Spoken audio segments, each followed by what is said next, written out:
ഇത് വോൾവോയുടെ ഏറ്റവും പുതിയ 2025 Volvo XC90.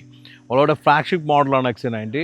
Flagship model S യുവിൽ മാത്രമല്ല അവരുടെ എൻറ്റയർ ലൈനപ്പിലെ ഫ്ലാഗ്ഷിപ്പ് മോഡൽ XC90 ആണ്. XC90 റിഫ്രഷ് ചെയ്ത് വന്നിരിക്കുകയാണ്. ചെറിയ ചേഞ്ചുകളാണെങ്കിലും അത് ഭംഗിയുള്ള ചേഞ്ചസാണ് വന്നിരിക്കുന്നത്. അതുപോലെ തന്നെ ഒരുപാട് ഡീറ്റെയിൽസും പറയാനുണ്ട്. നമുക്ക് ഡ്രൈവ് എക്സ്പീരിയൻസ് ഉണ്ട്. ഇതെല്ലാം നമുക്ക് നോക്കാം. On my flywheelers, welcome to flywheel.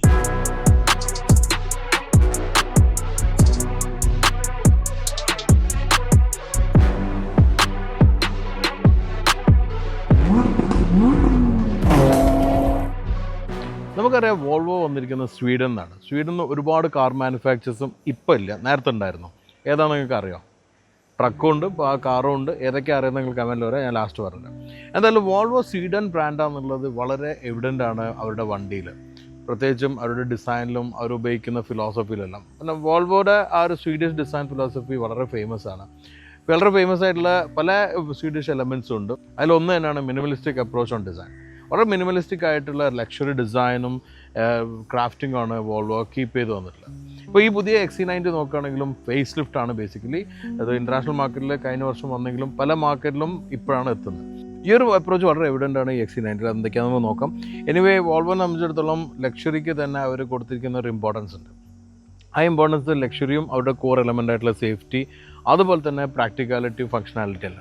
നമുക്ക് വോൾവോ കസ്റ്റമർ തന്നെ നമുക്ക് അറിയാൻ പറ്റും, അവർ കുറേ സ്റ്റാൻഡേർഡ്സ് കീപ്പ് ചെയ്തിട്ടുള്ള ആളുകളായിരിക്കും. കൂടുതൽ പ്രൊഫഷണൽസും നല്ല സെൻസിബിൾ ആയിട്ടുള്ള ആളുകളും ബിസിനസ്മാനും സെലിബ്രിറ്റീസ് എല്ലാം വോൾവോ കസ്റ്റമേഴ്സിൽ വരാറുണ്ട്. ആ ഒരു കസ്റ്റമേഴ്സിന് ടാർഗറ്റ് ചെയ്തിട്ടാണ് ഈ മാറ്റങ്ങളെല്ലാം കൊണ്ടുവന്നിട്ടുള്ളത്. നിങ്ങൾ ഓർമ്മയിൽ വയ്ക്കുക, വോൾവോയുടെ ഫിലോസഫി കീപ്പ് ചെയ്തിട്ടാണ് വന്നിട്ടുള്ളത്. ഞാൻ ചോദിച്ച ചോദ്യം, സ്വീഡൻ ബ്രാൻഡിൽ വന്നിരിക്കുന്ന മറ്റുള്ള ബ്രാൻഡ്സ്, ഓട്ടോ ബ്രാൻഡ്സ് ഏതൊക്കെയാണ്? കാറിൽ നേരത്തെ ഉണ്ടായിരുന്ന ഒരു ബ്രാൻഡായിരുന്നു സാബ്, SAAB എന്ന് പറയുന്നത്. ഇന്നിപ്പോൾ ഇല്ല. അപ്പോൾ സാബ് നല്ലൊരു അടിപൊളി ബ്രാൻഡായിരുന്നു, അടിപൊളി കാറുകളായിരുന്നു ഉണ്ടാക്കിയിരുന്നത്. അന്നും ആ വോൾവോയിൽ ഉണ്ടായിരുന്ന പോലെ സ്വീഡിഷ് എലമെൻസും സാബിൽ കാണാമായിരുന്നു. പിന്നെ വോൾവോയുടെ ട്രക്സ് ഉണ്ട്, സെയിം ആണ്. പക്ഷേ ഇപ്പം കമ്പനി വേറെയാണ്. ജീലിയാണ് കാർ ഓൺ ചെയ്യുന്നത്. Truck independent company. അവർ കൺസ്ട്രക്ഷൻ എക്യുപ്മെൻറ്റും കാറ്റർപില്ലർ, മാക്ക് പോലത്തെ ട്രക്സ് എല്ലാം അവർ അണ്ടറിലാണ് വന്നിരിക്കുന്നത്. ഇനിയൊരു ബ്രാൻഡ് കൂടെ ഉണ്ട്, ട്രക്ക് തന്നെയാണ്. അറിയായിരിക്കുമോ? ഏറ്റവും അധികം ഫാൻസ് ഉണ്ടെന്ന് പറയുന്ന ഒരു ട്രക്ക് ബ്രാൻഡാണ് സ്കാനിയ. സ്കാനിയ എന്നിപ്പം വോൾവോ ബ്രാൻഡാണെങ്കിലും ഓൺ ചെയ്യുന്നത് ഫോക്സ്വാഗൻ ഗ്രൂപ്പാണ്. ജർമ്മൻ എഞ്ചിനീയറിംഗ് എല്ലാം ഒരുപാട് ഇപ്പോൾ സ്വീഡിഷ് ട്രക്കിലും വന്നിട്ടുണ്ട് എന്നുള്ളതാണ്. ഇത്രയും ബ്രാൻഡുകളായിരുന്നു പണ്ട് മുതലേ സ്വീഡനിൽ ഉണ്ടായിരുന്നത്. അതിൽ സാബ് മാത്രം ഇപ്പം എക്സിസ്റ്റൻസിലില്ല. I wish it come back.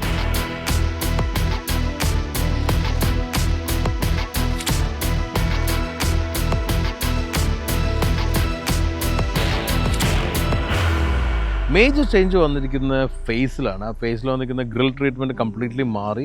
വോൾവോയുടെ logo ഇവിടെ വന്നിട്ടുണ്ട്. നമുക്ക് ഈ ലോഗോനെ കുറിച്ച് അറിയാൻ പറ്റും. ഒരു ആരോ വന്നിരിക്കുന്ന ബെയറിംഗ് കമ്പനി ആയിരുന്ന സമയത്തുള്ള എലമെൻറ്റ്സ് ആണ്. ഇവിടെ ഈ വോൾവോൻ്റെ ലോഗോൻ്റെ ഉള്ളിൽ തന്നെയാണ് ഇപ്പം ക്യാമറ വന്നിരിക്കുന്നത്. 360 ക്യാമറയാണ്. ആ ക്യാമറയും നേരത്തെ മേലുള്ള ക്യാമറയെല്ലാം തന്നെ സേഫ്റ്റി ADAS ഫീച്ചേഴ്സിന് ഉപയോഗിക്കുന്നുണ്ട്. അപ്പോൾ ഈ ഒരു ക്യാമറ ഇവിടെ ഇൻറ്റഗ്രേറ്റ് ആയി. മെയിൻ ചേഞ്ച് വന്നിരിക്കുന്നത് ഗ്രില്ലിലാണ്. ഗ്രില്ലിൻ്റെ വലുപ്പം കൂടിയിട്ടുണ്ട്, ഡിസൈനും മാറിയിട്ടുണ്ട്. ഇതൊരു ഫർണിച്ചർ ഡിസൈൻ ഞാൻ പറയും, കാരണം പല ഫർണിച്ചറിൽ ഇപ്പോൾ നമുക്ക് കാണുന്ന ഗ്രൂസും അതുപോലെയുള്ള എലമെൻറ്റ്സ് അതിൽ വന്നിരിക്കുന്നത്. ഈ ഒരു ലൈൻസ് എല്ലാം തന്നെ ഈ ലോഗോന് കണക്കായിട്ട് വന്നു. ഇവിടെ ഓപ്പോസിറ്റ് ആയിട്ട് വന്നിട്ടുണ്ട്. അതും തന്നെ നല്ല നീറ്റ്ലി ഇൻറ്റഗ്രേറ്റ് ചെയ്ത് ക്രോം എലമെൻറ്റ് കൊടുത്തിട്ടുണ്ട്. പിന്നെ ടോസർ ഹാമർ എന്ന് പറഞ്ഞിട്ടുള്ള LED ഡേ ടൈം റണ്ണിംഗ് ലൈറ്റാണ് അവരുടെ ഒരു ഡിസൈൻ എലമെൻ്റ് ആയി നിന്നിരുന്നത്. ഇന്നിപ്പോൾ എല്ലാ മോഡലും കാണാം. അതും ഒന്ന് ഇമ്പ്രൂവ് ചെയ്ത് വന്നിട്ടുണ്ട്. LED ആക്റ്റീവ് ഹൈ ബീം എന്ന് പറഞ്ഞിട്ടുള്ള ലൈറ്റാണ് ഇതിൽ വന്നിരിക്കുന്നത്. അതും കാണാം. താഴെയും ക്രോം എലമെൻറ്റ് കൂടിയിട്ടുണ്ട്, എയർവെൻ്റെ വിഡ്ത്ത് കൂടിയിട്ടുണ്ട്. മൊത്തത്തിൽ കാണുമ്പം വലിയ പ്രസൻസാണ് ഫേസിൽ വന്നിരിക്കുന്നത്. ഇപ്പോൾ XC90 കൂടെ തന്നെ ഇപ്പോൾ റീസെൻ്റ്ലി കഴിഞ്ഞ ദിവസമാണ് S90 അൺവീൽ ചെയ്തത്. അതിനും ഈ ഫേസാണ് കൊടുത്തിരിക്കുന്നത്. അങ്ങനെയാണ് S90 വന്നെങ്കിലും XC90 ആണ് ഇവരുടെ ഫ്ലാഗ്ഷിപ്പായിട്ട് നിലനിർത്തിയിട്ടുള്ളത്. സൈഡ് പ്രൊഫൈലിൽ ഡിസൈനിൽ കാര്യമായ മാറ്റങ്ങളൊന്നും ഒന്നുമില്ല. പഴയ പോലെ തന്നെ റീറ്റൈൻഡ് ആണ്. സ്റ്റെപ്പിൻ്റെ കുറച്ച് വലുപ്പം കൂടിയ വീലുണ്ട്, അല്ലാതെ ബാക്കിയെല്ലാം റീറ്റൈൻഡ് ആണ്. സ്ട്രെയിറ്റ് ലൈൻസ് ആണ്, സിമ്പിൾ ലൈൻസ് വന്നിട്ടുള്ളൂ. സിലൗട്ട് ആണെങ്കിലും പ്രോപ്പർ ഒരു സിമ്പിൾ ഒരു SUV സിലൗട്ട് ആണുള്ളത്. ക്രോം എലമെൻ്റ് ഉണ്ട്, റൂഫ് റെയിലുണ്ട്. അത് കുറച്ചുകൂടി ഒന്ന് മൈൽഡായ ഫീൽ എനിക്കുണ്ട്. പിന്നെ മേജറായി ചേഞ്ച് വന്നിരിക്കുന്നത് വീലാണ്. 20 ഇഞ്ചിൻ്റെ വീലാണ് വന്നിരിക്കുന്നത്. അത് തന്നെ 275/45 ടയറാണ്ട് കുറച്ച് പ്രൊഫൈലും നിൽക്കുന്നുണ്ട്. ഈ ഒരു ബോഡി കളറായിട്ടുള്ള വീൽ ആർച്ചെല്ലാം വന്നതും ഒരു പുതിയ ഫേസ് ലിഫ്റ്റിൽ ജനറലി വന്നിരിക്കുന്ന, നേരത്തെ ബ്ലാക്ക് ഉണ്ടായിരുന്നു, പക്ഷേ ഇന്ത്യയിൽ വന്നത് ഇങ്ങനെ തന്നെയായിരുന്നു.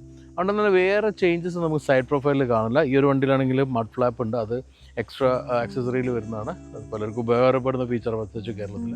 അപ്പോൾ ഇത്രയാണ് സൈഡ് പ്രൊഫൈലുള്ള ചേഞ്ച്. ഒന്നുമില്ല, ചെറിയൊരു അഡീഷൻസ് മാത്രമേ വന്നിട്ടുള്ളൂ. ഉണ്ടല്ലേ, സെൽഫ് ലെവലിംഗ് ആയിട്ടുള്ള സസ്പെൻഷനാണ്. ഇതിൻ്റെ കംഫർട്ട് കാര്യങ്ങൾ ഡ്രൈവിൽ വരാം. പക്ഷേ ഇത് വണ്ടി നമ്മളിപ്പോൾ ഏത് പൊസിഷനിലാണോ നിർത്തുന്നത്, ഒന്ന് വണ്ടി താവും, കയറാനും ഇറങ്ങാനുള്ള ആക്സസിനുള്ള സൗകര്യത്തിനാണ്. പിന്നെ നമ്മൾ റൺ റീസ്റ്റാർട്ട് ചെയ്ത് ഏത് പൊസിഷനിലായിരുന്നുണ്ട് അങ്ങോട്ട് കയറും ചെയ്യും. റിയറിൽ കാര്യമായ ചേഞ്ച് വന്നിട്ടില്ല. ടൈലായിരുന്ന ഷേപ്പ് സെയിമാണ്, ഉള്ളിലെ ക്ലസ്റ്റർ മാറിയിട്ടുണ്ട്. ബമ്പറിലും ചെറിയൊരു മാറ്റമുണ്ട്, ക്രോം എലമെൻറ്റ് കൂടിയുണ്ട്. ഇത്ര വന്നിട്ടുള്ളൂ. പിന്നെ നമുക്കൊരു സ്പോയിലർ കാണാം, അതിൽ ടൈൽ ലൈറ്റ് ഇൻ്റഗ്രേറ്റ് ചെയ്തിട്ടുണ്ട്. ഇത്രയും വലിയൊരു ഗ്ലാസ് ആണ്, നല്ല വ്യൂ പുറത്ത് കിട്ടുന്നത്. അത് നല്ല രീതിയിൽ ക്ലീൻ ആവുന്ന വൈപ്പർ പൊസിഷനാണല്ലോ. പിന്നെ വോൾവോ ലോഗോ സ്പ്രെഡ് ചെയ്ത് നിൽക്കുന്നത് കാണാം. ഇത്രയാണ് ഡിസൈനായിട്ട് വന്നിരിക്കുന്നത്. വോൾവോ അല്ലെങ്കിലും എക്സോസ്റ്റ് പുറത്ത് കാണുന്ന ഡിസൈൻ കീപ്പ് ചെയ്യാറില്ല. പിന്നെ വന്നിരിക്കുന്ന ബൂട്ട് സ്പേസ് ആണ്. ഇതിപ്പം പൂർണ്ണമായിട്ടും എല്ലാ സീറ്റും നിർത്തി വെച്ചിട്ടുള്ള സ്പേസാണ്. ഇത്രയും സ്പേസ് ലഭിക്കേണ്ട. ഇവിടെ ട്രേ വന്നിരിക്കുന്നുണ്ട്. അത് നമുക്ക് തേർഡ് റോ ഫോൾഡ് ചെയ്താൽ ഉപയോഗിക്കാം. തേർഡ് റോ ഫോൾഡ് ചെയ്യുമ്പോൾ തന്നെ ഈ ഒരു ഫസ്റ്റ് ഹെഡ് റെസ്റ്റ് വളഞ്ഞു. പിന്നെ സീറ്റ് ഫോൾഡ് ചെയ്യാം. പിന്നെ ഇതാ ഹെഡ് റെസ്റ്റ് വളഞ്ഞു. ഇത്രയും ഫോൾഡ് ചെയ്ത് കഴിഞ്ഞാൽ അത്യാവശ്യം വലിയൊരു ബൂട്ട് സ്പേസ് ലഭിക്കുന്നുണ്ട്. നമുക്കിത് ശരിക്കും ഈ ഒരു ട്രേയോടെ കണക്ട് ചെയ്ത് കഴിഞ്ഞാൽ കവർ ചെയ്ത് നിൽക്കുകയും ചെയ്യും. ഇത്രയും ബൂട്ട് സ്പേസ് ഉള്ള. ഇനിയും സ്പേസ് കൂട്ടണമെങ്കിൽ സെക്കൻഡ് റോ കൂടി ഫോൾഡ് ചെയ്യാൻ പറ്റും. വോൾവോനെ സംബന്ധിച്ചിടത്തോളം വോൾവോ ഞാൻ നേരത്തെ പറഞ്ഞ ഒരു യൂറോപ്യൻ ബ്രാൻഡാണ്, സ്വീഡിഷ് ബ്രാൻഡാണ്. ഇതിനൊരു പ്രത്യേകത എന്ന് വെച്ചാൽ അവിടെ കാര്യങ്ങളെല്ലാം തന്നെ സ്വന്തമായി ചെയ്യുന്നത് DIY, do it your self എന്നുള്ള ഒരു തിയറിയാണ് യൂറോപ്യൻസ് പലരും കീപ്പ് ചെയ്യാറുള്ളത്. വീട്ടിലൊരു പെയിൻറ്റിങ് ആണെങ്കിലും ഇലക്ട്രിക്കൽ വർക്ക് ആണെങ്കിലും എന്തെങ്കിലും ഫേർണിച്ചർ ചെയ്യാണ്ടെങ്കിൽ ആ സ്വന്തം വണ്ടിയിലെ സാധനങ്ങളെല്ലാം കൊണ്ടുവന്നിട്ട് ചെയ്യുന്നൊരു പതിവുണ്ട്. അത് DIY ഇന്നിപ്പോൾ നമ്മൾ കോവിഡോടുകൂടി ഇന്ത്യയിൽ കുറേ ആൾക്കാർ ചെയ്തു തുടങ്ങിയിരുന്നു, മലയാളികളടക്കം. പക്ഷെ ഇപ്പം DIY ചെയ്യാറുണ്ടെന്ന് എനിക്കറിയില്ല. അപ്പോൾ അതുകൊണ്ട് തന്നെ ബൂട്ട് സ്പേസും യൂസബിൾ ആയിട്ടുള്ള സ്പേസും യൂറോപ്യൻ വണ്ടികളിൽ ഭയങ്കര പ്രധാനമാണ്. അതുകൊണ്ടാണ് അവിടെ സ്റ്റേഷൻ വാഗൺ ഭയങ്കര സക്സസ് ആവുന്നത്. വോൾവോയിലും സ്റ്റേഷൻ വാഗൺസ് അത്യാവശ്യമുണ്ട്, V90 അപ്പോൾ അതുകൊണ്ട് തന്നെ ഈ ഒരു സ്പേസ് മാനേജ്മെൻറ്റ് നല്ല രീതിയിൽ ചെയ്തിട്ടുണ്ട്. ഇതാണ് മേജറായിട്ടുള്ളൊരു കാര്യം. ഡിസൈനെ കുറിച്ച് നിങ്ങളുടെ അഭിപ്രായം കമൻറ്റിൽ പറയാം.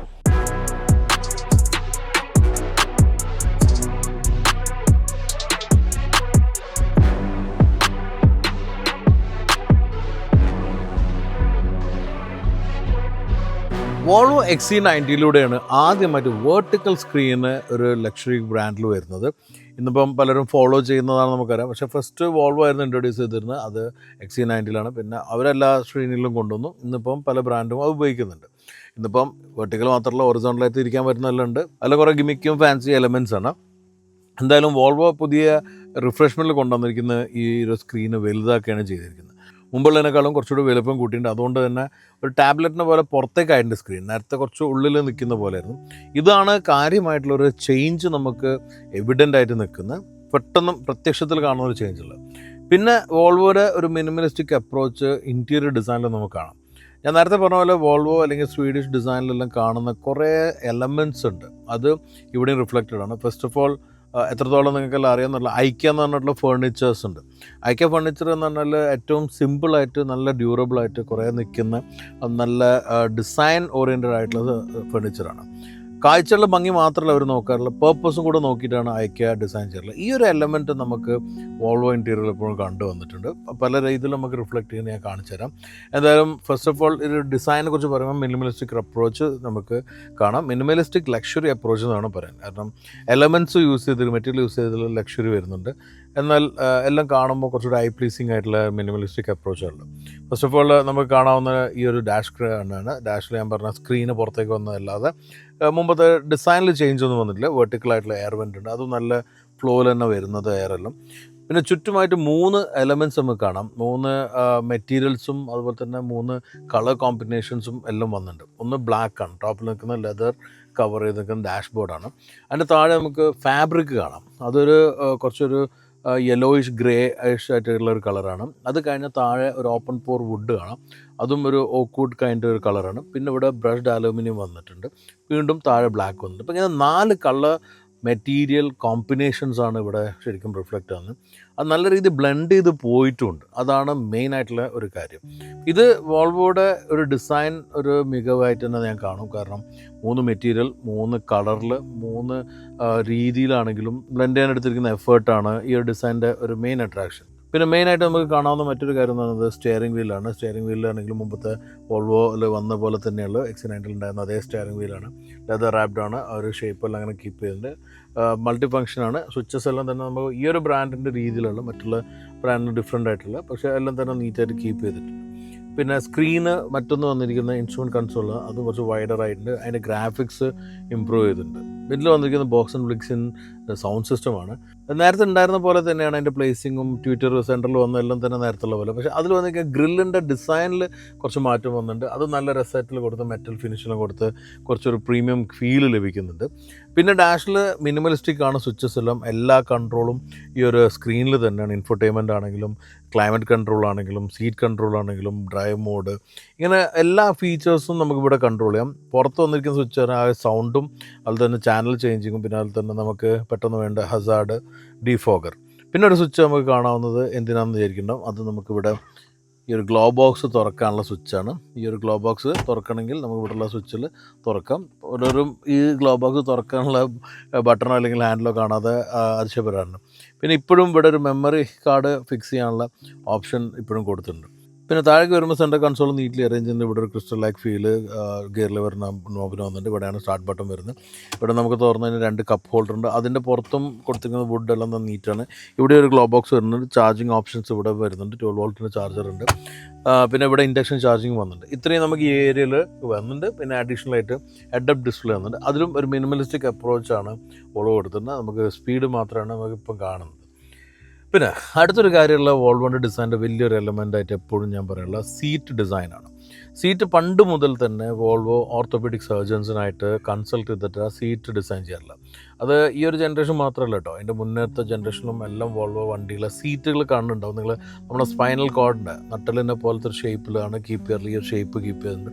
അതിൻ്റെ ഉള്ളിലത്തെ ഓരോ എലമെൻറ്റ് സപ്പോർട്ടിങ്ങും ആ രീതിയിൽ വരാറില്ല. കാണും ഭയങ്കര പ്ലഷ് ആയിട്ട് തോന്നില്ല, കാരണം സിമ്പിളായിട്ടുള്ള സീറ്റാണ്. പക്ഷേ ഇരുന്ന് കഴിയുമ്പം നമ്മൾ ചില ഓഫീസ് ചെയറിൽ കിട്ടുന്നൊരു ഫീലുണ്ട്. കാണുമ്പോൾ സിമ്പിളായിട്ടുള്ള ചെയറായി തോന്നും. ഇരുന്ന് കഴിയുമ്പോൾ കിട്ടുന്ന സപ്പോർട്ടും അതിൻ്റെ ഉള്ളിലത്തെ കാവിങ്ങും പിന്നെ അതുപോലെ തന്നെ നമുക്ക് അഡ്ജസ്റ്റ്മെൻറ്റ്സ് എല്ലാം കൂടി ചേരുമ്പോൾ നല്ല കംഫർട്ടബിളും ഹെൽത്തി ആയിരിക്കും. ഇതാണ് വോൾവോയിൽ നമുക്ക് കാണാവുന്ന ഇലക്ട്രിക്കലി അഡ്ജസ്റ്റ് ചെയ്യാവുന്ന സീറ്റാണ്. തായ് സപ്പോർട്ട് അടക്കം അഡ്ജസ്റ്റ് ചെയ്യാൻ പറ്റും. അതുകൊണ്ട് തന്നെ നമുക്ക് ചിലപ്പം ഫസ്റ്റ് ഇരിക്കുമ്പം തായ് സപ്പോർട്ട് കുറഞ്ഞേ തോന്നും. അത് ഓരോ ഹൈറ്റുള്ള ആളുകൾക്ക് അഡ്ജസ്റ്റ് ചെയ്യാനുള്ള രീതിയിലുള്ള. അത് കഴിഞ്ഞ് നമുക്ക് ഇതിൽ മസാജ് ഫംഗ്ഷൻ വരുന്നുണ്ട്. അതിൽ 6 ടൈപ്പ് മസാജും 3 ഇൻറ്റൻസിറ്റിയിലും സ്പീഡിലെല്ലാം സെറ്റ് ചെയ്യാൻ പറ്റുന്നുണ്ട്. അതുപോലെ തന്നെ ഇതിൽ നമുക്ക് ലംബ സപ്പോർട്ടും കാര്യമെല്ലാം അഡ്ജസ്റ്റ് ചെയ്ത് വരുമ്പോൾ നല്ല സപ്പോർട്ട് കിട്ടും. ഈ ഒരു അഡ്രസ്സിൻ്റെ ഡിസൈൻ തന്നെ നോക്കിക്കോളൂ. ഇങ്ങനെ വന്ന് നമുക്ക് ഓരോ ഹൈറ്റ് കാറ്റഗറി ആളുകൾക്കും ഇരിക്കുമ്പം അത് ശരിക്കും സപ്പോർട്ടീവ് ആണ്. അപ്പോൾ ആ ഒരു കാര്യത്തിൽ വോൾവോ സേഫ്റ്റിക്കും അതേപോലെ തന്നെ ഹെൽത്തിനും എല്ലാം ഇമ്പോർട്ടൻസ് ആണ്. കംഫർട്ടിന് പുറമേ അവർ കൊടുത്തിരിക്കുന്നത് അത് ശരിക്കും നല്ല എലമെൻ്റാണ്. ഇതെല്ലാം കംഫർട്ടിലേക്കാണ് എൻഡ് ആവുന്നത്, വേറെ കാര്യം. പിന്നെ വോൾവോയിൽ എപ്പോഴും കാണുന്ന ഒരു ഗുഡി ഫീച്ചറാണ് ഈ ഒരു സ്വീഡിഷ് ഫ്ലാഗ് ഇവിടെ ഇൻ്റഗ്രേറ്റ് ചെയ്തിട്ടുണ്ട്. അത് ഐക്കയിൽ പോയിരിക്കും അറിയാം. ഐക്യ വെൽഡറും ഫർണിച്ചർ വാങ്ങാൻ മാത്രമല്ല പോകാറ്. ഐക്കയിലെ ഒരു റെസ്റ്റോറൻറ്റ് ഉണ്ടാകുന്നുണ്ട് അവിടെ മേലെ ഉണ്ടാകുന്ന ആ ഒരു ഫുഡ് കോർട്ട്. അത് പലർക്കും ഭയങ്കര ഇഷ്ടം. മീറ്റ് ബോളെല്ലാം കഴിക്കാൻ ആ ഒരു കോണ്ടൻറ്റ് ഫുഡ് ഇഷ്ടമുള്ളവർക്ക് അറിയാം. അവർ ഫുഡ് തന്ന് ലാസ്റ്റ് സെർവ് ചെയ്യുമ്പം സ്വീഡിഷ് ഒരു ഫ്ലാഗ് അവിടെ വയ്ക്കും. അതൊരു അട്രാക്റ്റീവ് എലമെൻറ്റാണ്. പിന്നെ പാനോറമിക് സൺറൂഫ് വന്നിട്ടുണ്ട്. അതും നേരത്തുള്ളതാണ്, പക്ഷേ ഇതും ഇപ്പം കെയർ ചെയ്യുന്നുണ്ട്. സെക്കൻഡ് റോ തേർഡ് റോ സീറ്റിനെ കുറിച്ച് ഞാൻ സെക്കൻഡ് റോ ഒന്നും പറയാം. എന്തായാലും ഇത്രയാണ് ഡിസൈനിലും കാര്യങ്ങൾ വന്നത്. മേജർ ചേഞ്ചസ് ഒന്നുമില്ല, കാരണം മേജർ ചേഞ്ച് വേണ്ടതില്ല. ഇവരുടെ ഒരു പ്രൊഫൈൽ കസ്റ്റമേഴ്സ് ഞാൻ പറഞ്ഞ പോലെ അവരാഗ്രഹിക്കുന്ന കുറച്ച് കാര്യങ്ങളുണ്ട്. അത് ഇവർക്ക് സെർവ് ചെയ്യുന്ന രീതിയിൽ തന്നെയാണ് വോൾവോൻ്റെ ഇൻറ്റീരിയർ ഡെവലപ്പ് ചെയ്തിട്ടുള്ളത്. പുതിയ വോൾവോ XC90 റിഫ്രഷ് ചെയ്ത് വന്നിരിക്കുന്നത് 5+2 സീറ്റ് കോൺഫിഗറേഷനിൽ. ഫ്രണ്ടിൽ 2, നടുവിലെ റോയിൽ 3, പിന്നിലും 2. ഓരോന്നും ഞാൻ ഡീറ്റെയിൽ പറയാം. അപ്പോൾ സെക്കൻഡ് റോ സീറ്റ് ആണെങ്കിലും കുറച്ച് ഫ്ലെക്സിബിൾ ആയിട്ടുള്ള സീറ്റാണ്. അതിൽ ഫസ്റ്റ് ഓഫ് ഓൾ ഞാനിരിക്കുന്ന ഒരു മീഡിയം പൊസിഷനിലാണ്, മോഡറേറ്റ് പൊസിഷൻ എന്ന് പറയാം. അതിൽ നമുക്ക് പിന്നിലേക്ക് ഇത്രയും പോകാൻ പറ്റും. പിന്നിൽ ആളൊന്നും ഇരിക്കുന്നില്ലെങ്കിൽ നമുക്ക് ഇത്രയും സ്പേസ് ഇവിടെ സെൻറ്ററിൽ കിട്ടും. പിന്നെ അതുപോലെ തന്നെ ഇത്രയും ഫ്രണ്ടിലേക്ക് പോകാൻ പറ്റും. എന്നിട്ടും നമുക്ക് അത്യാവശ്യം കംഫർട്ടബിളി ഇരിക്കാം. ഇപ്പം 3 റോയിലും വലിയ ആൾക്കാരായിട്ട് പോകുകയാണെങ്കിൽ നമുക്ക് ഇത്രയും ഫ്രണ്ടിലിരുന്നാലും ഇരുന്ന് യാത്ര ചെയ്യാൻ പറ്റും. ഈ ഒരു കംഫർട്ട് എന്തായാലും ഉണ്ടാവില്ല. പിന്നെ ഇവിടെ നമുക്ക് ഫോൾഡ് ചെയ്ത് വെച്ച് കഴിഞ്ഞാൽ ശരിക്കും ഒരു ആംറസ്റ്റ് ഉണ്ട്. അതിൽ തന്നെ കപ്പ് ഹോൾഡേഴ്സ് വരുന്നുണ്ട്. എല്ലാം തന്നെ ഞാൻ പറഞ്ഞ പോലെ ഒരു സിമ്പിൾ ഡിസൈൻ ഫോമാറ്റാണ് വന്നിരിക്കുന്നത്. തിന്നാണ്, പക്ഷേ പർപ്പസ് നടക്കുന്നുണ്ട്. അങ്ങനെ പോകുന്നു. പിന്നെ സീറ്റിൻ്റെ സ്പ്ലിറ്റ് ആണെങ്കിൽ 40-40-20 സ്പ്ലിറ്റ് വന്നിരിക്കുന്നത്. പലർക്കും ആ സംശയം ഉണ്ടാകാറുണ്ട് 40-60 എന്താണ്, അതേപോലെ തന്നെ 40-40 എന്താ, 50-50 എന്താ, 40-40-20 എന്താ. അപ്പോൾ ഇതൊരു 40-40-20 ആണ്. അതായത് 40% ഈ ഒരു സീറ്റിന്, 40% ഈ സീറ്റിന്, ഇത് 20%. 60-40 എന്ന് പറയുമ്പോൾ ഈ ഒരു 2 സീറ്റും കൂടെ ചിലപ്പം ഒന്നായിട്ട് ഫോൾഡ് ചെയ്യുന്നു. അത് 60, ഇത് 40. 50-50 പറഞ്ഞാൽ കംപ്ലീറ്റ് ഹാഫ്. ചിലത് 70-30 എന്ന് പറയും. ആ സീറ്റിൻ്റെ കോൺഫിഗറേഷൻ അങ്ങനെ ആയിരിക്കും. അപ്പോൾ ഇത് ഏതാണെങ്കിൽ ആക്ച്വലി 40-40-20. അപ്പോൾ ഇതിൽ സെൻറ്റർ റോ ഇവിടെ നമുക്ക് സ്ട്രിങ് വലിച്ച് കഴിഞ്ഞാൽ ഫോൾഡ് ചെയ്ത് വെക്കാം. അപ്പോൾ ആളിരിക്കുന്നില്ലെങ്കിൽ വലിയ സാധനം, വലിയ എന്താ പറയുക, സ്കീ ബോർഡല്ല നമുക്കിവിടെ ഇല്ല. അത് പിന്നെ ഗോൾഫ് കൊണ്ട് ബാഗോ, ഇനിയിപ്പോൾ നമ്മുടെ നാട്ടിൽ പറഞ്ഞാൽ വലിയ ക്രിക്കറ്റ് ബാഗെല്ലാം ഉണ്ടെങ്കിൽ ഇങ്ങനെ കുത്തനെ വെക്കാൻ പറ്റും ബൂട്ടൊന്നും.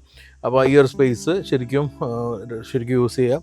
2 പേർക്ക് ഇരുന്ന് പോകാനും പറ്റും. അപ്പോൾ ഇങ്ങനെ ഒരു പൊസിഷൻ ഉണ്ട്. അതേപോലെ തന്നെ അതുപോലെ തന്നെ ഫ്രണ്ടിലെ സീറ്റിൽ പറഞ്ഞ പോലെ തന്നെയാണ് സീറ്റിൻ്റെ ഡിസൈൻ. ഇപ്പോൾ ബാക്ക് സൈഡ് ഡിസൈൻ ആണെങ്കിലും സപ്പോർട്ടീവ് ആണ്. ഇത് കുറച്ച് നമുക്ക് റിക്ലൈൻ ചെയ്യാൻ പറ്റും. ഇത്രയും റിക്ലൈൻ ചെയ്താൽ ഏകദേശം ഒരു 28 to 30 ഡിഗ്രി ഡിക്ലൈനേഷൻ ഉണ്ട്. അത് അത്യാവശ്യം കംഫർട്ടബിൾ ഇരിക്കാം. ഇതും നമുക്ക് അതിൻ്റെ കൂടെ തന്നെ റിക്ലൈൻ ചെയ്യാം. അപ്പോൾ നമുക്ക് ആ ഒരു തടസ്സം വരുന്നില്ല. സീറ്റിലാണെങ്കിൽ ഞാൻ പറഞ്ഞ ഒരു ഹെഡ് റെസ്റ്റിന് സപ്പോർട്ട് അങ്ങനെ വരുന്നത്, ഉള്ളിലും ഈ ഒരു സപ്പോർട്ട് അങ്ങനെ തന്നെ കീപ്പ് ചെയ്യുന്നുണ്ട്. ഇനി ഈ ഒരു ഹെഡ് റെസ്റ്റ് ആണെങ്കിൽ പൊക്കി വെച്ച് കഴിഞ്ഞാൽ സെൻട്രൽ ഹെഡ് റെസ്റ്റാണ്, കോംപ്രമൈസ്ഡ് അല്ല. അതാണ് മെയിനായിട്ട് എലമെൻറ്റ്. പിന്നെ ഐസോഫിക്സും കാര്യങ്ങളെല്ലാം നമുക്ക് ഇതിൽ ചെയ്യാൻ പറ്റും. ഇതെല്ലാം തന്നെ നീറ്റായിട്ട് ആ ഒരു ബട്ടണിൽ ഇൻഡിക്കേറ്റ് ചെയ്യും. അപ്പോൾ കുട്ടികളുടെ സീറ്റിന് ചൈൽഡ് സീറ്റിനുള്ള ഐസോഫിക്സ് വരുന്നുണ്ട്. അപ്പോൾ സേഫായിട്ടുള്ള സീറ്റ് അറേഞ്ച്മെൻറ്റാണ് വോൾവോ ചെയ്തിട്ടുള്ളത്. ഇനി തേർഡ് റോ സീറ്റ് പറഞ്ഞാൽ പക്ക കുട്ടികൾക്കാണ് നല്ലത്. ഇനി അത്യാവശ്യം മുതിർന്നവർക്ക് ഇത്രയും സ്പേസ് എല്ലാം ആക്കി വെച്ച് പോകണമെന്നുണ്ടെങ്കിൽ നമുക്ക് പറ്റും. ലോങ് ജേർണിയിൽ ഞാൻ റെക്കമെൻഡ് ചെയ്യുന്നില്ല. അത് ഈ ഒരു കാറ്റഗറിയിലാകെ വളരെ ചുരുക്കം കാറുകൾക്കുള്ള പ്രോപ്പർ ഒരു തേർഡ് റോ സീറ്റുള്ള. അല്ലാതെ നോക്കുകയാണെങ്കിൽ കുട്ടികൾക്ക് കംഫർട്ടബിൾ ഇരിക്കാം, വലിയ ആൾക്കാർക്ക് അഡ്ജസ്റ്റ് ചെയ്തിരിക്കുമ്പം നിങ്ങൾ ലോങ് ജേർണിയിൽ പോകുമ്പോൾ ഒന്ന് കോംപ്രമൈസ്ഡ് ആവും. അത് നിങ്ങളൊരു തീരുമാനമാണ്. എന്തായാലും 5+2 കോൺഫിഗറേഷനാണ് സീറ്റ് വന്നിരിക്കുന്നത്. ഉപയോഗിച്ചിരിക്കുന്നതെല്ലാം തന്നെ ലെതർ തന്നെയാണ്. ലെതറിൽ ഈ ഒരു കളർ കോമ്പിനേഷൻ നമുക്കുള്ളത് ഒരു ബ്രൗണിഷ് ബേജ് ആയിട്ടുള്ളൊരു കളറാണ്. പിന്നുള്ളത് കുറച്ച് ഡാർക്ക് കളറാണ്. നേരത്തെ നമ്മൾ ഉപയോഗിച്ച വണ്ടിക്ക് വ്യത്യാസമുള്ള കളറായിരുന്നു, അത് നമ്മൾ കാണിച്ചു തരാം. അപ്പോൾ ഇത്രയാണ് ഇൻറ്റീരിയറിൽ വന്നിരിക്കുന്ന എലമെൻറ്റ്സ്. വോൾവോ ഒരു ഇഷ്ടപ്പെടുന്ന കസ്റ്റമേഴ്സിനുള്ള എല്ലാ കാര്യങ്ങളുണ്ട്. എന്നൊരു സൊഫിസ്റ്റിക്കേറ്റഡ് ആയിട്ട് ഒരുപാട് കാര്യങ്ങൾ കൊണ്ടുവന്ന് വെച്ചാൽ അതുമില്ല. അത് വോൾവോ അവരുടെ എയിം ചെയ്യുന്ന കസ്റ്റമേഴ്സിനെ തന്നെ അവർ ടാർഗറ്റ് ചെയ്തിട്ടുള്ളൂ ഈ വണ്ടി.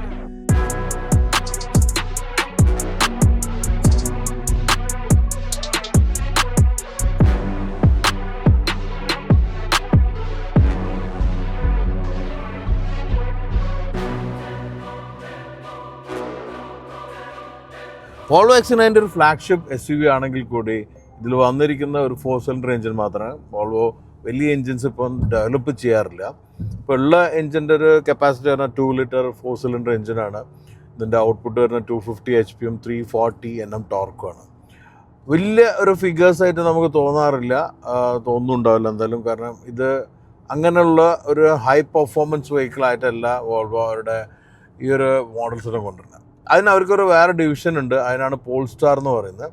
പോൾസ്റ്റാർ ഡിവിഷനിലാണെങ്കിലും വലിയ സൈസ് എൻജിൻസ് എല്ലാം വന്നിട്ടുള്ളത്. ഇപ്പോൾ പോൾസ്റ്റാറാണെങ്കിൽ കൂടുതൽ ഇലക്ട്രിക്കാണ് വരുന്നത്. പക്ഷേ വോൾവോൻ്റെ EX90 എന്ന് പറഞ്ഞാൽ ഇതിൻ്റെ തന്നെ ഇലക്ട്രിക് വേർഷൻ ഇതിനേക്കാൾ പവർ ഉണ്ട് കേട്ടോ. ഇതിൽ പവർ ഔട്ട്പുട്ട് നമുക്ക് കാണുമ്പം വലിയ ഫിഗേഴ്സ് അല്ലെങ്കിലും വലിയ ഫിഗേഴ്സ് ആണ് ആക്ച്വലി. 250 എന്നെല്ലാം പറഞ്ഞാൽ നമുക്കറിയാം വലിയൊരു കുറഞ്ഞ ഫിഗേഴ്സായിട്ടൊന്നും കാണാൻ പറ്റില്ല. പക്ഷേ നമ്മൾ അപ്പുറം നിൽക്കുന്ന കുറേ കോമ്പറ്റീറ്റേഴ്സിൻ്റെ ഫിഗേഴ്സ് വെച്ച് നോക്കുമ്പം കുറഞ്ഞ ഇത് തോന്നുന്നതാണ്. അപ്പോൾ നമ്മൾ പക്ഷേ ഈ ഒരു പവറും പെർഫോമൻസും ശരിക്കും നമുക്ക് നല്ല രീതിയിൽ എൻജോയ് ചെയ്യാൻ പറ്റുന്നത്. അതിന് പറ്റുന്ന രീതിയിലുള്ളൊരു ഗിയർ ബോക്സ് ഉണ്ട്. HP ഗിയർ ബോക്സ് ആണ്. അപ്പോൾ അത് നമുക്ക് കമ്പൈൻ ചെയ്യുമ്പോൾ കിട്ടുന്നൊരു പെർഫോമൻസ് ഞാൻ ഇവിടെ ഇപ്പോൾ കാണിക്കാം. 0 to 100 7.7 സെക്കൻഡ്സ് ആണ്. പക്ഷെ നമ്മളൊന്ന് പുഷ് ചെയ്യുമ്പോൾ വോൾവോയുടെ ടോപ്പ് ലിമിറ്റ് ആയിട്ട് വെച്ചിരിക്കുന്നത് 180 ആണ്. അപ്പോൾ വോൾവോ ഗ്ലോബലി തന്നെ ടോപ്പ് ആൻഡ് സ്പീഡ് ലിമിറ്റ് ചെയ്ത് വെച്ചിരിക്കുകയാണ്. അപ്പോൾ ആ ഒരു ഫിഗേഴ്സ് എല്ലാം നമുക്ക് പെട്ടെന്ന് അച്ചീവ് ചെയ്യാൻ പറ്റും. നമ്മളിപ്പം മെയിൻ ഹൈവേയിലാണല്ലോ, ഞാൻ കൂടുതൽ സ്പീഡ് എടുക്കുന്നില്ല, വണ്ടികളെല്ലാം ഉണ്ട്. പക്ഷെ നമുക്ക് സ്പീഡ് എടുക്കണമെങ്കിൽ പറ്റാവുന്ന ഒരു പവർ ട്രെയിൻ ഓപ്ഷൻ തന്നെയാണ് ഇപ്പോൾ ഇതിൽ വന്നിരിക്കുന്നത്. അതുകൊണ്ട് വലിയ കംപ്ലയിൻറ്റ്സ് പറയാനില്ല. അതും റിഫൈൻഡ് ആണ്. നമ്മൾ ഭയങ്കരമായിട്ട് പുഷ് ചെയ്യുമ്പം 4 സിലിണ്ടർ എഞ്ചിൻ ആകുമ്പോഴുള്ള ഒരു സൗണ്ട് ഉണ്ടെന്നേ ഉള്ളൂ. അതർവൈസ് നല്ല റിഫൈൻഡ് ആയിട്ട് ഇപ്പോൾ നമ്മൾ ഇങ്ങനെയെല്ലാം പോയി നോർമൽ സ്പീഡിലെല്ലാം പോകുമ്പോൾ ഞാൻ മോശമായ റോഡിലാണ് പോകുന്നത്, എന്നിട്ടും നമുക്ക് റാറ്റ്ലിങ്ങോ വേറെ സൗണ്ടോ കാര്യമൊന്നും വരുന്നില്ല. അതെല്ലാം തന്നെ നല്ല രീതിയിൽ കൺട്രോൾ ചെയ്തിട്ടുണ്ട്. എൻജിൻ്റെ നോയ്സ് ആണെങ്കിലും നമ്മൾ ഹൈ ത്രോട്ടിൽ കൊടുക്കുമ്പോൾ അല്ലാതെ വരുന്നത് വളരെ റിഫൈൻഡ് ആയിട്ടുള്ള ഫീലാണ്. പുറത്ത് നമുക്ക് ചിലപ്പം സൗണ്ട് ഫീൽ ചെയ്യും. ഈ ഒരു സൗണ്ട് ഇത്ര ഇൻസ്റ്റലേഷൻ ചെയ്യാനുള്ള കാരണം പുതിയ ഈ ഡബിൾ ഗ്ലേസ് ഗ്ലാസ് ആണ്. ഈ ഒരു ഗ്ലാസും അക്യൂസ്റ്റിക്സും വോൾവോ ഈ ഒരു റിഫ്രഷ്മെൻറ്റിൽ ഇമ്പ്രൂവ് ചെയ്തിട്ടുണ്ട്. ആ ഇമ്പ്രൂവ്മെൻറ്റ് നമുക്ക് ശരിക്കും ഇവിടെ ഇരുന്നുകൊണ്ട് എൻജോയ് ചെയ്യാൻ പറ്റുന്നുണ്ട്. ശരിക്കും നമുക്ക് ആ കംഫർട്ടിൽ വേണ്ട ഒരു എലമെൻ്റാണ് ക്വയറ്റ്നെസ്, റിഫൈൻമെൻറ്റ് എന്നെല്ലാം പറയുന്നത്. അത് ശരിക്കും നമുക്കിതിൽ എൻജോയ് ചെയ്യാൻ പറ്റുന്നുണ്ട്. അതാണ് മെയിനായിട്ടുള്ള ഒരു ഇമ്പ്രൂവ്മെൻറ്റ്. പിന്നെ ഇത് മൈൽഡ് ഹൈബ്രിഡ് സിസ്റ്റമാണ് ഇതിൽ വന്നിട്ടുള്ളത്. അതുകൊണ്ട് പവർ എൻഹാൻസ്മെൻ്റ് ഒന്നുമില്ല. പക്ഷെ നമ്മൾ ഇപ്പോൾ സ്റ്റാർട്ട് ചെയ്യുമ്പോൾ തന്നെയുള്ള ഫീലെല്ലാം തന്നെ നമുക്ക് ഇൻ്റഗ്രേറ്റഡ് സ്റ്റാർട്ടിങ് മോട്ടോർ സിസ്റ്റം ആയതുകൊണ്ട് ആ ഒരു വണ്ടി ഓണാവുന്ന അറിയുന്നില്ല. സ്മൂത്ത് ആയിട്ട് ഒരു ടേക്ക് ഓഫ് പോലെയാണ്. ശരിക്കും ആ ഒരു വണ്ടി ഓണായി നിന്ന് പിന്നെ എൻജിൻ വർക്ക് ചെയ്യുന്ന ആ ഒരു സാധാരണ വണ്ടിയുടെ ആ സ്റ്റാർട്ടിങ് മോട്ടറിൽ സൗണ്ടും കേട്ട് എഞ്ചിൻ ഓണാവുന്ന ഫീലല്ല, എന്ന് പറഞ്ഞിട്ട് വണ്ടി കൊണ്ട് സ്റ്റാർട്ടാവുന്ന ഫീലാണ് ഉള്ളത്. അത് മൈൽഡ് റാപ്പിഡ് സിസ്റ്റം ഉള്ളതുകൊണ്ടാണ്. അപ്പോൾ അതും ഈ ഒരു പുതിയ റിഫ്രഷ്മെൻറ്റിൽ വന്നിരിക്കുന്ന ഒരു എലമെൻ്റാണ്. ബേസിക്കലി ഈ വണ്ടിയുടെ ഒരു ഡിസൈൻ എല്ലാം കാണിക്കുന്ന പോലെ തന്നെ മിനിമലിസ്റ്റിക് ഒരു ആളുകളാണ് ശരിക്കും വോൾവോയുടെ മെയിൻ കസ്റ്റമേഴ്സായിട്ട് എപ്പോഴും കാണാറില്ല. അതിനൊരു കാരണം എന്ന് വെച്ച് കഴിഞ്ഞാൽ ഇപ്പോൾ നമുക്കറിയാം, ഇന്നിപ്പോൾ എല്ലാ ആളുകളും പണം ഉണ്ടാക്കി ഷോ ഓഫ് ചെയ്യുന്ന ആൾക്കാരാണെന്നൊന്നും വിചാരിക്കാൻ പറ്റില്ല. പണം ഉണ്ടാക്കി ഷോ ഓഫ് ചെയ്യുന്നവർ ഒരുപാടുണ്ട്. പക്ഷേ ഈ ഒരു ഷോ ഓഫ് ഒന്നും ഇല്ല. എനിക്ക് വേണ്ട പേർപ്പസ് എടുക്കണം. അതിൻ്റെ മെയിൻ ഒരു എലമെൻറ്റ് നമുക്കറിയാം വോൾവോയിൽ സേഫ്റ്റിയാണ്, അതുപോലെ തന്നെ കംഫർട്ട്, റിഫൈൻമെൻറ്റ്, ഇതെല്ലാം നോക്കുന്ന, എന്നാൽ അതിൻ്റെ കൂടെ തന്നെ പ്രൈസിന് വാല്യൂ കിട്ടുന്നത്, വാല്യൂ പ്രൊപ്പോസിഷൻ നോക്കുന്ന ആളുകൾക്ക് ഒരു നല്ല ചോയ്സ് തന്നെയാണ് വോൾവോ. വോൾവോയുടെ ഏത് മോഡൽ എടുത്താലും അത് നമുക്ക് ആ ഒരു സെഗ്മെൻറ്റിൽ ആ ഒരു വാല്യൂ പ്രൊപ്പോസിഷൻ മനസ്സിലാക്കാൻ പറ്റും. ഇപ്പോൾ 1.03 crore ഇന്ത്യയിൽ പ്രൈസ് വന്നിരുന്നത്. ആ ഒരു പ്രൈസിൽ ഇപ്പോൾ നമുക്കറിയാം അധികം കോമ്പറ്റീറ്റേഴ്സ് ഇല്ല. ഈ ഒരു സെഗ്മെൻറ്റ് തന്നെ ആക്ച്വലി 5+ to 7 seat ആയിട്ടുള്ള വണ്ടിയാണ്.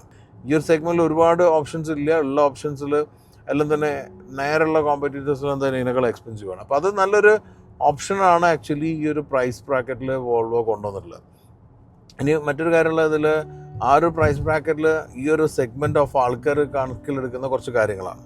അല്ല, നേരത്തെ എഞ്ചിനെ കുറിച്ച് പറഞ്ഞു, അത് ജനറലി ഞാൻ പറഞ്ഞാണെങ്കിലും ഒരുപാട് ആൾക്കാർക്ക് ഒരുപാട് പവറിൻ്റെ ആവശ്യമില്ല, അല്ലെങ്കിൽ അവരത് നോക്കുന്നേ കൂടില്ല. അവർ നോക്കുന്നത് എന്താ, കുറച്ചുകൂടി റിഫൈൻഡ് ആയിട്ട്, എഫിഷ്യൻ്റ് ആയിട്ട്, അതേപോലെ തന്നെ എനിക്ക് വേണ്ട സ്പീഡ് വേണം. അത് ഈ പറഞ്ഞ പോലെ ഹൈവേയിൽ എത്തിക്കഴിഞ്ഞാലും 120 ലിമിറ്റ് ചെയ്ത് പോകുന്ന ആൾക്കാരുണ്ട്.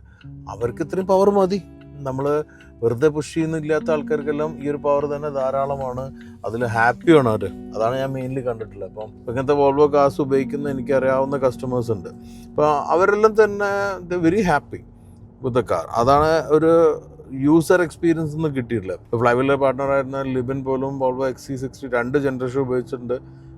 whenever he used he was very happy. അപ്പോൾ ആ ഒരു ഹാപ്പി കസ്റ്റമർ പ്രൊഫൈൽ മെയിൻറ്റെയിൻ ചെയ്യുന്നതിൽ ഈ ഒരു വണ്ടിയുടെ റോളും വലുതാണ്. അപ്പോൾ അത് ശരിക്കും വോൾവോ XC90 കൊടുക്കുന്നുണ്ട്. ഇപ്പോൾ ഞാൻ പറഞ്ഞ പോലെ സസ്പെൻഷൻ, ഇപ്പോൾ നമ്മൾ 2-3 പാച്ചസ് നിങ്ങൾ ശ്രദ്ധിച്ചിട്ടുണ്ടാവും. നമ്മൾ ഈ ജോയിൻസും അതുപോലെ തന്നെ പൊട്ടലുള്ള ഭാഗമുണ്ട്. മെയിൻ പുതിയ ഹൈവേയിലാണുള്ളത്.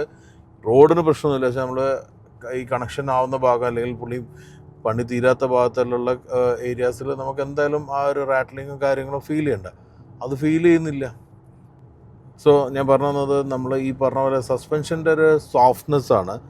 ആ ഭാഗങ്ങളിലെല്ലാം തന്നെ അത് സ്മൂത്തൻ ചെയ്ത് പോയിട്ടുണ്ട്.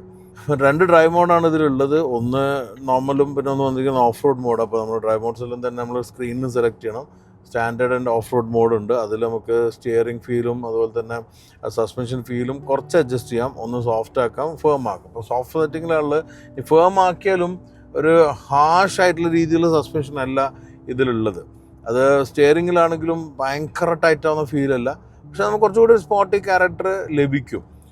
എന്നാൽ ഓഫ് റോഡ് എന്ന് പറഞ്ഞു കഴിഞ്ഞാൽ വീണ്ടും ഞാൻ പറയുകയാണെങ്കിൽ ഈ ഒരു വണ്ടി ഉപയോഗിക്കുന്ന ആൾക്കാർ ഒരു ഹൈലി സൊഫിസ്റ്റിക്കേറ്റഡ് ഓഫ് റോഡിങ് ചെയ്യുന്ന ആൾക്കാരല്ല.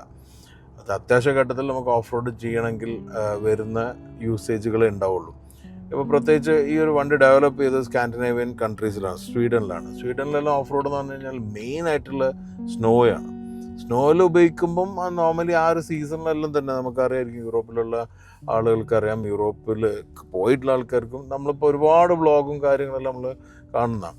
ഇപ്പം ബേസിക്കലി ഇപ്പം സ്വീഡൻ്റെ അടുത്ത് തന്നെ ഫിൻലാൻഡിൽ ഇതെല്ലാം ഒരേപോലത്തെ ഒരു ഏരിയ ആണ്. അപ്പം നമ്മൾ ഫിൻലാൻഡ് മല്ലു എല്ലാം ഉണ്ട്. അപ്പോൾ അങ്ങനത്തെ ആളുകളെല്ലാം വീഡിയോ കണ്ടിട്ടുണ്ടെങ്കിൽ മനസ്സിലാക്കാൻ പറ്റും. വിൻ്റർ ആകുമ്പം തന്നെ ബേസിക്കലി ഒരു വിൻ്റർ ടയേഴ്സ് ഉപയോഗിച്ച് കൊടുക്കും. സ്നോയിലേക്ക് പറ്റുന്ന ചെറിയ സ്റ്റഡായിട്ടുള്ള ടയർ അത് അവിടെ ആവശ്യമാണ്. അപ്പോൾ അത് ഇല്ലാത്തൊരു ഘട്ടം വന്നു കഴിഞ്ഞാലും നമുക്ക് അത്യാവശ്യം ഗ്രിപ്പ് കാര്യം, റോട്ടിൽ ഒരു ചെറിയൊരു വെറ്റ്നസ് എപ്പോഴും കാണും. അപ്പോൾ അത് ആ സ്ഥലത്തെല്ലാം തന്നെ ഈ ഒരു 4-wheel drive സിസ്റ്റം ശരിക്കും യൂസായി വരുന്നത്. അപ്പോൾ അത് നമ്മളെ നാട്ടിൽ പറഞ്ഞു കഴിഞ്ഞാൽ മഴ പെയ്തിട്ട് നമ്മൾ കുറച്ച് സ്പീഡിൽ ഹൈവേയിലെല്ലാം പോകുമ്പം എന്തായാലും ഒരു ഗ്രിപ്പിൻ്റെ ഒരു ഒരു അഡ്വാൻറ്റേജ് ആണ് നമുക്ക് ഈ 4-wheel drive സിസ്റ്റത്തിനോട് കിട്ടുക. അല്ല, അത് ആവശ്യമുള്ളതാണ്. അതുള്ളതാണ് ശരിക്കും പറഞ്ഞാൽ ഒരു ഇതിലെ ഏറ്റവും വലിയൊരു 4-wheel drive പോസിറ്റീവായിട്ട് നിൽക്കുന്ന എലമെൻറ്റ്. ഇനി അതെല്ലാം നമ്മളൊരു ചെറിയൊരു ഓഫ് റോഡ് ഘട്ടത്തിലെത്തി, കുറച്ച് പൂഴിയുള്ള സ്ഥലം അല്ലെങ്കിൽ കുറച്ചൊരു ഓഫ് റോഡുള്ള സ്ഥലം, ചിലപ്പോൾ ചില കയറ്റം ചരലായിരിക്കും. ആ സമയത്തെല്ലാം നമുക്ക് ഈ 4-wheel drive സിസ്റ്റം ഉള്ളത് ശരിക്കും സപ്പോർട്ട് എലമെൻ്റാണ്. കുറച്ചെല്ലാം ആൻഡുലേഷൻസും എല്ലാം തന്നെ നമുക്ക് ചെയ്യാൻ പറ്റും. അതിനൊന്നും ഒരു തടസ്സം നിൽക്കില്ല. പക്ഷേ ഏത് ഓഫ് റോഡിങ്ങിലും നമ്മൾ മനസ്സിലാക്കേണ്ട കാര്യം ടയർ വലിയ ഫാക്ടറാണ്. അത്യാവശ്യം പ്രോപ്പർ ടയർ ഉണ്ടെങ്കിൽ ഓഫ് റോഡിങ് എബിലിറ്റി ഇല്ലെങ്കിൽ പോലും നമുക്ക് ശരിക്കും ഓഫ് റോഡ് ഘട്ടത്തിൽ വണ്ടി കടന്നു കൊണ്ടുപോകാൻ പറ്റാറുണ്ട്. അപ്പോൾ ആ ഒരു നോക്കുകയാണെങ്കിൽ നമുക്ക് ഈ ഒരു ഫോർ ഡ്രൈവ് സിസ്റ്റം ഉണ്ടെങ്കിലും നമ്മൾ കറക്റ്റ് ടയർ അല്ലെങ്കിൽ ചിലപ്പം എല്ലായിടത്തും ഉള്ള പോലെ തന്നെ നമ്മൾ പെട്ടേക്കാം. അതല്ലെങ്കിൽ കേപ്പബിലിറ്റി നോക്കിയിട്ട് നമുക്ക് നോക്കുകയാണെങ്കിൽ എന്തായാലും ഈ ഒരു സിസ്റ്റത്തിന് ആ കേപ്പബിലിറ്റി ഉണ്ട്. ലോ റേഞ്ചോ ഡിഫ്ലോക്സ് ഒന്നും ഇല്ല. അതിൻ്റെ ഒരു രീതിയിലല്ല ഇവരെ വണ്ടി പ്ലേസ് ചെയ്യുന്നതും അല്ലെങ്കിൽ വണ്ടി വാങ്ങുന്ന ആൾക്കാരും ആ രീതിയിലല്ല. 99% ആൾക്കാരും അങ്ങനെ പറയാം. എനിക്കത് 100 പറയാൻ പറ്റാത്ത കാരണം നമുക്കറിയില്ല എന്നുള്ളതുകൊണ്ടാണ്.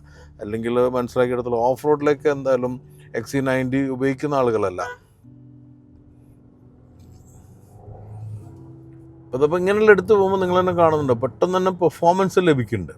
അപ്പോൾ ആ ഒരു കാര്യത്തിൽ ഇറ്റ് ഈസ് റിയലി ഗുഡ്. അപ്പം വോൾവോ എയിം ചെയ്യുന്ന ആളുകൾക്കുള്ള സാറ്റിസ്ഫൈ ചെയ്യാവുന്ന ഒരു പെർഫോമൻസ് XC90 കൊടുക്കുന്നുണ്ട്.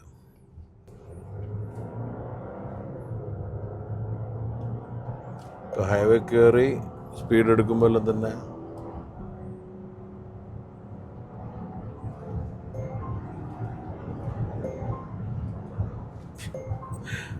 എന്തായാലും നിങ്ങൾക്ക് മനസ്സിലായല്ലോ 120ൻ്റെ മേലെ കയറി.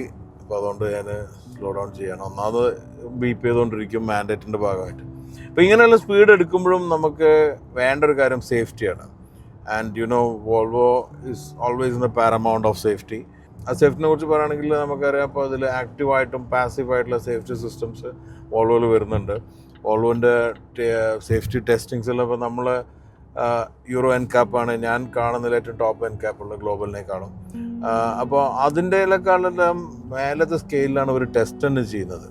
വോൾവോവും അതുപോലെ തന്നെ top and luxury car brands എല്ലാം അങ്ങനെ തന്നെ ചെയ്യുന്നത്. അത് അവരുടെ ഒരു സ്റ്റാൻഡേർഡാണ്. അതിലെല്ലാം തന്നെ ഇവരുടെ 5 സ്റ്റാർ അല്ലെങ്കിൽ ആ ഒരു ബാഡ്ജിങ്ങൊന്നും ഇല്ലെങ്കിലും വോൾവോയിലും ടോപ്പ് സേഫ് വെഹിക്കിളാണ് നമുക്കറിയാം. സീറ്റ് ബെൽറ്റ് ഇൻട്രൊഡ്യൂസ് ചെയ്തു, അത് ജനകീയമാക്കി. അതുപോലെ തന്നെ പല എലമെൻറ്റ്സും ഇപ്പോൾ നമുക്കിതിലാണെങ്കിലും എയർ ബാഗ്സ് പല രീതിയിലുണ്ട്. നീ ബാഗ് അടക്കമുള്ള എയർ ബാഗ്സ് ഉണ്ട്.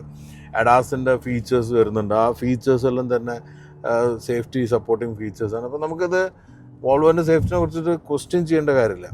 അതേപോലെ തന്നെയാണ് ഇന്നിപ്പോൾ ഈ പറയുന്ന ഫീച്ചേഴ്സ് എല്ലാം കോമ്പറ്റീറ്റേഴ്സിലും ഉണ്ട്. പക്ഷേ ഞാൻ കണ്ടൊരു വ്യത്യാസം വോൾവോയിൽ ഇത് വർക്ക് ചെയ്യുന്ന രീതിയാണ്. പെർഫെക്ഷൻ ആണ് വോൾവോയിൽ ഈ ഒരു സിസ്റ്റത്തിലുള്ള ഒരു അഡ്വാൻറ്റേജ് ഞാൻ കണ്ടിട്ടുള്ളത്. വർക്ക് ചെയ്യുമ്പം ശരിക്കും ഫ്ലോലെസ് ആയിട്ട് വർക്ക് ചെയ്യുന്നുണ്ട് എന്നുള്ളതാണ് ഞാൻ കണ്ടിട്ടുള്ളത്. അതിൽ ശരിക്കും വോൾവോയുടെ ആ ഒരു പെർഫെക്ഷൻ ചിലപ്പം മില്ലി സെക്കൻഡ്സിൽ ആക്റ്റീവ് ആവേണ്ട കാര്യങ്ങളുണ്ടാവും. അപ്പോൾ അതെല്ലാം വർക്ക് ചെയ്യുമ്പോൾ തന്നെ സേഫ്റ്റി ശരിക്കും കൺസീൽഡാണ്. അപ്പോൾ അക്കാര്യത്തിൽ നമുക്കൊരു സംശയം വേണ്ട. Volvo is known for the safety and they are great in that. അത് ഈ ഒരു വണ്ടിയിൽ നമുക്ക് പെട്ടെന്ന് റിഫ്ലക്റ്റ് ചെയ്യുന്നുണ്ട്. വോൾവോ ഗ്ലോബലി തന്നെ ഇൻട്രൊഡ്യൂസ് ചെയ്തിട്ടുള്ള എല്ലാ സേഫ്റ്റി ഫീച്ചറും ഇന്ത്യയിലും വന്നിട്ടുണ്ട്. അതുകൊണ്ട് it is like top notch. പിന്നെ വോൾവോനെ കുറിച്ച് പറയുമ്പോൾ നമുക്കറിയാം ഇന്ത്യയിൽ വോൾവോ ഒരു സോളിഡ് ആണ് ബ്രാൻഡ്. ഒരു കൺസിസ്റ്റൻസിൽ കീപ്പ് ചെയ്ത് പോകുന്ന ബ്രാൻഡാണ്. എപ്പോഴും തന്നെ ലൗഡായിട്ട് ഒരുപാട് ഒച്ചപ്പാടും ബഹളം ഉണ്ടാക്കുന്ന ബ്രാൻഡല്ല. പക്ഷെ അവർ ഒരു ചേഞ്ചോ അല്ലെങ്കിൽ ഒരു അപ്ഡേഷനോ കൊണ്ടുവരുമ്പം അത് റിഫ്ലക്റ്റ് ആവാറുമുണ്ട്. വോൾവോൻ്റെ നോർമൽ ഒരു ലൈഫ് സ്പാൻ എടുക്കുകയാണെങ്കിൽ ഓരോ മോഡൽ റേഞ്ചിനും മോഡൽ ഇയറിനും ലൈഫ് സ്പാന് കൂടുതലാണ്. അപ്പോൾ ആ ലൈഫ് സ്പാൻ ഇതിലും നമുക്ക് കീപ്പ് ചെയ്ത് കാണാം. ഇപ്പോൾ ഈ റിഫ്രഷ്മെൻറ്റും വന്നത് കാര്യമായ റിഫ്രഷ്മെൻ്റാണ്. അത് ശരിക്കും റിഫ്ലക്റ്റ് ചെയ്യുന്നുണ്ട് എന്നുള്ളൊരു കാര്യം നമുക്ക് വണ്ടി കാണുമ്പോഴും ഓടിക്കുമ്പോഴും ഫീൽ ചെയ്യുന്നുണ്ട്. ഇപ്പോൾ ഒരു മേജറായിട്ടുള്ള ഫേസ് ലിഫ്റ്റിൻ്റെ ഒരു ഫീച്ചേഴ്സൊന്നും ഇൻറ്റീരിയറിലൊന്നുമില്ല, പക്ഷെ പുറത്തുണ്ട്. പക്ഷേ ഈ ഇൻറ്റീരിയർ ഒരുപാട് ആൾക്കാർ ഇഷ്ടപ്പെട്ട് കഴിഞ്ഞാൽ മിനിമലിസ്റ്റിക് ഡിസൈനാണ്. അപ്പോൾ വോൾവോ ടാർഗറ്റ് ചെയ്യുന്ന ഒരു കസ്റ്റമർ പ്രൊഫൈലിലേക്ക് പറ്റുന്നൊരു ചേഞ്ചസാണ് കൊണ്ടുവന്നിട്ടുള്ളത്. അതെല്ലാം തന്നെ നന്നായിട്ടുണ്ട്. അതേപോലെ തന്നെ മൈഗ്രേറ്റ് ചെയ്ത് വരുന്ന ആൾക്കാരിൽ നമുക്ക് കുറച്ച് പുതിയത് ട്രൈ ചെയ്യണമെന്നുള്ള ആൾക്കാരാണ്. ഭയങ്കര സൊഫിസ്റ്റിക്കേറ്റഡ് ആയിട്ടുള്ള വണ്ടിയിൽ നിന്ന് കുറച്ചുകൂടി സിമ്പിളായിട്ടുള്ള വണ്ടി നോക്കുന്നുണ്ടെങ്കിൽ അതിനെല്ലാം പറ്റുന്ന ഓപ്ഷനാണ് ആക്ച്വലി പുതിയ XC90. ഇപ്പോൾ കേരളത്തിലാണെങ്കിൽ നമുക്കറിയാം ഡീലർഷിപ്പ് എല്ലാം സ്ട്രോങ് ആണ്. ഇപ്പോൾ കേരളത്തിൽ കൊച്ചിയിൽ ആ ഡീലറുള്ളത്. എന്തായാലും നമ്മളതിപ്പോൾ രണ്ടാമത്തെ ഡ്രൈവാണ് പുതിയ റിഫ്രഷ് ചെയ്ത X90 ചെയ്യുന്നത്. ഞാൻ നേരത്തെ പറഞ്ഞ നമ്മൾ ഇംഗ്ലീഷ് എപ്പിസോഡിൽ കൊണ്ടുവന്നിട്ടുണ്ടായിരുന്നു. അതും ഇതും നമുക്ക് ശരിക്കും വെച്ചുകൊണ്ട് നിങ്ങൾക്ക് വിലയിരുത്താൻ വേണ്ടി. എന്തായാലും നിങ്ങളുടെ ഒപ്പീനിയൻ പുതിയ വോൾവോ XC90 കുറിച്ചിട്ടുള്ള കമൻറ്റിൽ പറയുക. എന്തായാലും വീഡിയോ ലൈക്ക് ചെയ്യാൻ ഷെയർ മറക്കാതിരിക്കുക. അടുത്ത തവണ മറ്റൊരു പുതിയ വണ്ടിയായിട്ട് കാണാറ്. Stay safe and enjoy wheeling.